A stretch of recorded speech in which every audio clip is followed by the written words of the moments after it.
تفتكر إن الشلالات دي بتفضل جري على طول ولا ممكن تقف؟ نياجرا فولز وقفت قبل كده، واللي حصل كان أغرب مما تتخيل.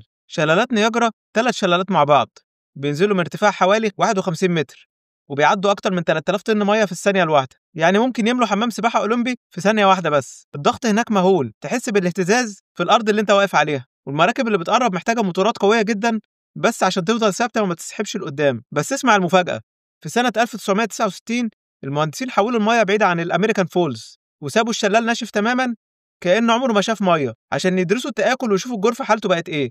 شهور كاملة والشلال كان صخرة ساكنة، ولا نقطة مية بتنزل. لحد النهاردة في تحكم في جزء من تدفق المية بالليل، بوابات كبيرة في النهر عشان يقللوا التآكل ويحافظوا على شكل الجرف. أما الهورسز فولز أكبر شلالات في نياجرا، فكان زمان التآكل في الصخر بيحصل بسرعة، لكن دلوقتي التآكل بقى أبطأ بكتير من الأول وبيتحرك لورا مع السنين، ولما تقف عند السور رذاذ يضربك زي المطر، وصوت المية عالي جدا لدرجة إنك ما تسمعش تاني حاجة حواليك. يا ترى تقدر تقف قدام قوة مية قادرة تغير شكل جبل؟ وأخيرا لو عجبك الفيديو اضغط لايك وشير وتابعني وانتظر المزيد. شكرا.